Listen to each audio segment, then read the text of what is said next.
গুনাহ থেকে বাঁচাটা আপনার জন্য আল্লাহ রাসূল সাল্লাল্লাহু আলাইহি ওয়াসাল্লাম উদাহরণ দিয়ে বুঝিয়েছেন যে জ্বলন্ত অঙার, এই যে কয়লা আছে না, দেখবেন ওই যে বিভিন্ন বিরিয়ানি অনুষ্ঠানে যে বিরিয়ানি রান্না করে, গাছি রান্না করে, রান্না শেষ হওয়ার পরে উপরে আবার ঢাকনাটা চাপ দিয়ে উপরে আগুনের কয়লা দিয়ে দেয়, এতে হিট হয়। তো হিট হয়ে যদি কোনো চাল ফোটার বাকি থাকে ওটা ফুটে যায়। রাসূল সাল্লাল্লাহু আলাইহি ওয়াসাল্লাম বলতেছেন, উম্মত সাবধান, এমন একটা সময় আসবে যখন ঈমান ধরে রাখা জ্বলন্ত অঙার হাতের তালুতে রাখার মতন কঠিন হয়ে যাবে। আর সেই সময় এখন চলতেছে বর্তমান সময়। আপনি অনেক চান আপনার পুরো পরিবার পর্দা করুক, আপনি চান, এমন একজনকেও পাওয়া যাবে না হয়তো যিনি দিল থেকে এটা চান না যে আমার পরিবারের প্রত্যেকটা সদস্য জাহান্নাম থেকে মুক্তি পাক। এটা আমরা চাই কি চাই না? চাই। কিন্তু বাস্তবতা কি, যে আমার ঘরের টিভিটা আমি এখনো পর্যন্ত বন্ধ করতে পারি নাই আমার নাতির কারণে। হুজুর, নাতিয়ে মানে না, তাহলে আপনার ওই নাতির ভিতরে শয়তান এসে আপনাকে জান্নাত থেকে আস্তে আস্তে দূরে সরিয়ে দিতে চাচ্ছে। এই প্ল্যান কার? শয়তান। শয়তান এই জন্য নির্দিষ্ট কোনো আকৃতিতে আমাদের সামনে আসে না। আসে? কেউ দেখেছেন আপনাদের মধ্যে যে হুজুর আমি শয়তানকে নিজের আকৃতিতে দেখেছি? শয়তান কখনো আমার বাবার আকৃতিতে আসে। বাবা বলে, এখন তোমার দাড়ি রাখার বয়স হয়েছে নাকি, আর একটু বয়স হোক, এখন তুমি স্টার, এখন তোমাকে দেখতে একটু স্মার্ট লাগবে, বাস কয়েকদিন পরে রাখো। কখনো আমার বিবির রূপে শয়তান আসে। বিবি আমাকে বলে, আপনার দাড়ি সাদা, কালি করেন না কেন, আর এত বড় বড় রাখছেন কেন, আপনার আনস্মার্ট লাগে, একটু ছোট করে গুছিয়ে রাখলে সুন্দর দেখা যাবে। তো ওইটা আমার বিবি না, ওইটা কে? আমার বিবি ভালো, আসলে আমার বিবি সে ভালো, কিন্তু তার সাথে যে বন্ধুত্ব করেছে লোকটা, সে কিনা ভালো। কখনো আমার ছেলে শয়তানের রূপ নিয়ে আসে। সে বলে, বাবা আমার অন্যান্য আঙ্কেলদের দেখতে কত স্মার্ট লাগে, আপনি একটু প্যান্ট শার্ট পরে একটু স্মার্ট হয়ে থাকবেন, চুলগুলো সামনে একটু বড় রাখবেন, পিছনে একটু ছোট রাখবেন, দেখতেও তো সুন্দর লাগবে।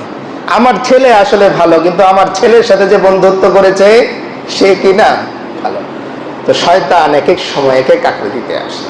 কখনো আপনার অফিসের বসের আকৃতিতে আসে, আপনাকে ডেকে বলবে, কি মিয়া এত বড় বড় এই বয়সে এখনো নাতি বিয়ে দিলা না, ছেলে বিয়ে করাইলা না, এখনই এত বড় বড় কেন?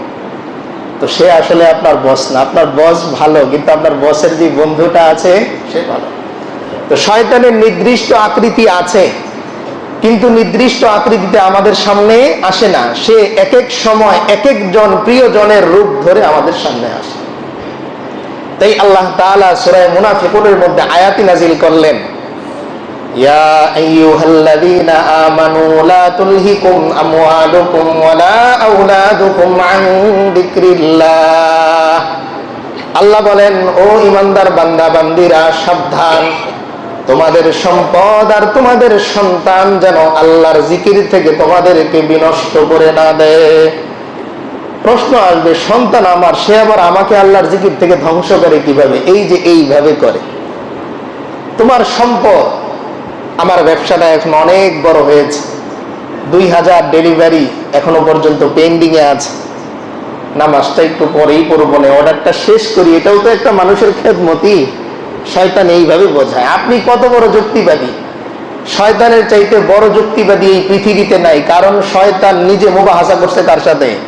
আল্লাহর সাথে। তো তার চাইতে বড় যুক্তিবাদী আছে এই পৃথিবীতে? এই জন্য আপনি যত বড় মাওলানা, যত বড় মুফতি, আপনার সাথে যেই শয়তান আসে সে এর চাইতে আরো ডেঞ্জারাস মুফতি, ভয়ঙ্কর মুফতি।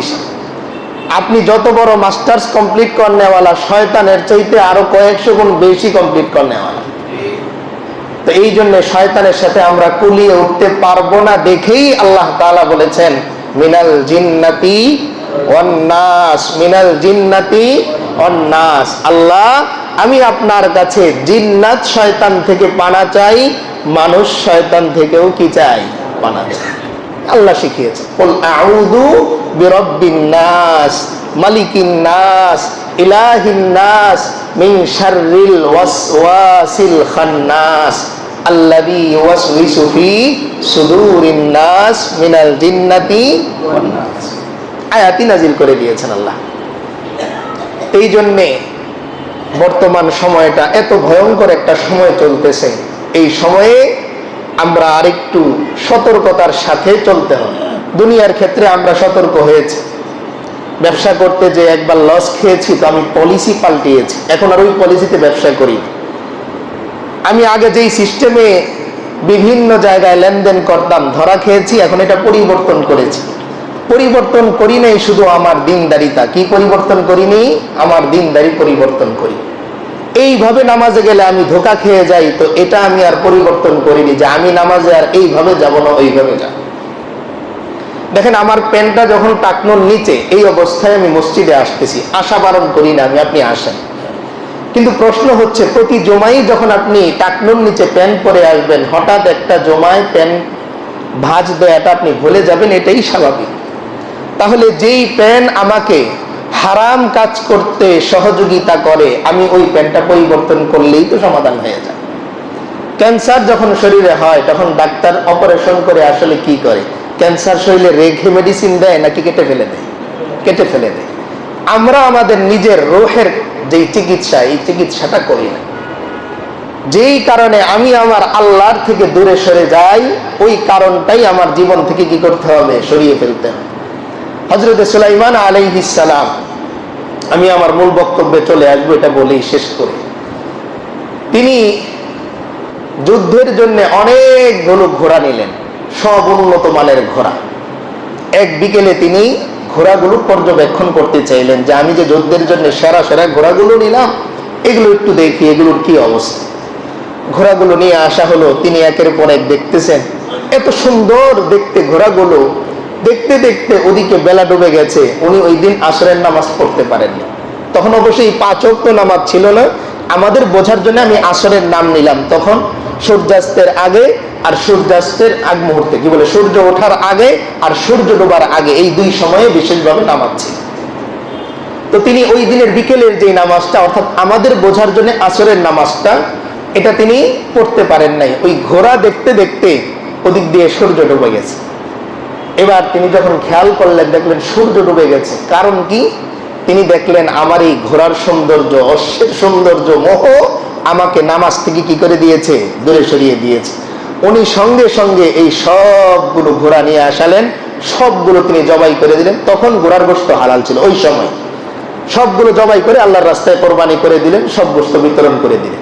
এবার সঙ্গী সাথীরা জিজ্ঞেস করলেন, নবী সুলাইমান, এত দান দিয়ে যুদ্ধের জন্য প্রস্তুত করা, তৎকালীন সময়ে বর্তমান সময়ে যেরকম সৈনিকদের ট্রেনিং করানো হয় যুদ্ধের জন্য, তৎকালীন সময়ে এরকম বাহনকে কি করানো হতো? ট্রেনিং করানো হতো, ঘোড়াকে ট্রেন করা হতো। এরকম ট্রেন করা উন্নত মানের ঘোড়া বর্তমান সময়ের এক একটার দাম প্রায় 11 থেকে 12 লক্ষ টাকা করে তৎকালীন সময়ে কেনা।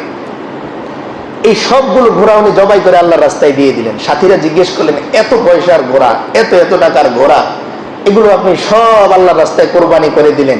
তখন তিনি বললেন যে, দেখো, যেই ঘোড়া আমাকে আমার আল্লাহর জিকির থেকে দূরে সরিয়ে দেয়, ওই ঘোড়া আমার জন্য কখনো যুদ্ধের ময়দানে রহমত নিয়ে আসতে পারে না, বরং গজব নিয়ে আসবে। আর যেটা গজব নিয়ে আসবে সেটা আমি দুনিয়াতে রাখবোই না, সেটা আল্লাহর নামে কোরবানি করে দিই।